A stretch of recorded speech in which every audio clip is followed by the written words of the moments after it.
తెలంగాణ రాష్ట్రంలో BRS BSP కలిసి పనిచేయాలని చెప్పి నిర్ణయించుకున్నాం. సిద్ధాంతపరంగా అనేక విషయాలలో సామీప్యత ఉంది.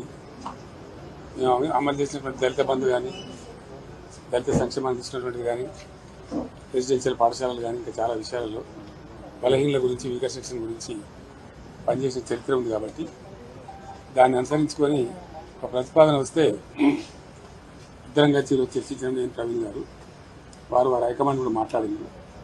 అక్కడి నుంచి వారి అనుమతి తీసుకొని మేము చర్చలు చేసిన తర్వాత కలిసి పని చేయాలని చెప్పి స్థూలంగా ఒక నిర్ణయానికి వచ్చింది. పని చేస్తాం కూడా. మిగతా విషయాలు మీకు కావాల్సిన లెక్కలన్నీ రేపు చెప్తాం. రేపు అనుకుంటాం. ఈరోజు స్థూలంగా ఇది అయిపోయింది.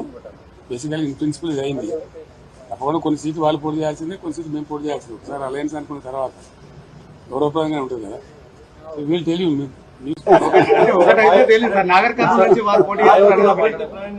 పెద్దపల్లి నుంచి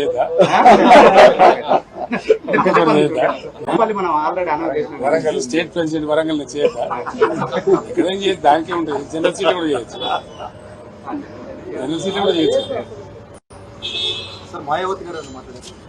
నేను ఇంకా తనతో మాట్లాడలేదు. ప్రవీణ్ గారు మాట్లాడి ఓకే చేసుకొని మళ్ళీ నాతో మాట్లాడారు. నేను రేపట్ల మాట్లాడతాను. పాత పరిచయం ఇతర పార్టీలు ఏమన్నా కలిసి వచ్చే అవకాశం చూద్దాం ఏం జరుగుతుందో. సస్పెన్స్ ఉంది కదా మనం ఇప్పుడు.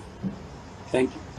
ఈరోజు తెలంగాణ మాజీ ముఖ్యమంత్రి శ్రీ పెద్దలు గౌరవనీయులు శ్రీ కేసీఆర్ గారిని కలిసినందుకు చాలా ఆనందంగా ఉంది. మరి ఈ తెలంగాణనే కాదు, యావత్ భారతదేశం కూడా ఈరోజు లౌకికత్వం అంటే సెక్యులరిజం, లౌకికత్వం ప్రమాదంలో ఉన్నది. మరి భారతీయ జనతా పార్టీ చాలా పెద్ద ఎత్తున కుట్రలు చేస్తూ ఉన్నది దేశాన్ని చిన్నాభిన్నం చేయడం కోసం. మరి పూర్తిగా రాజ్యాంగాన్ని రద్దు చేయాలనే కుట్ర చేస్తూ ఉన్నారు.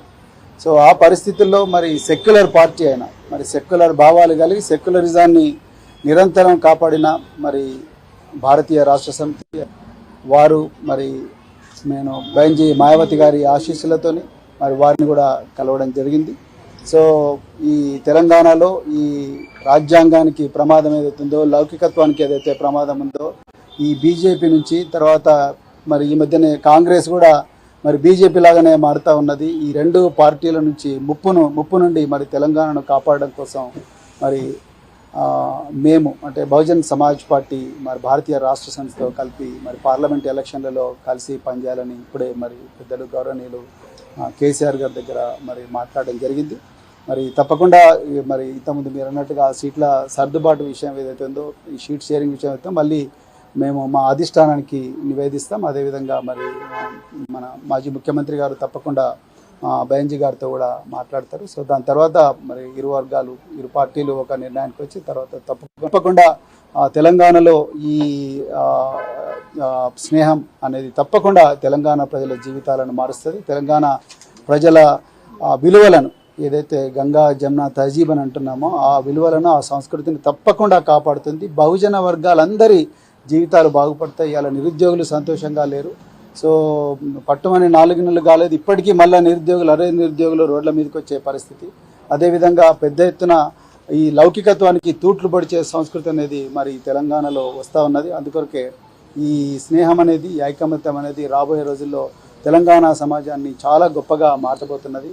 సో చాలా చాలా ఆనందంగా ఉంది అలా మరి ఈ విషయం మీతో మాట్లాడుతున్నందుకు. తప్పకుండా తెలంగాణ ప్రజలు దీన్ని ఆస్వాదిస్తారు, ఆశీర్వదిస్తారని చెప్పేసి నేను కోరుకుంటున్నాను. కేసీఆర్ గారు మరి ఈ సమయం మాకు ఇచ్చినందుకు మరొకసారి ధన్యవాదాలు.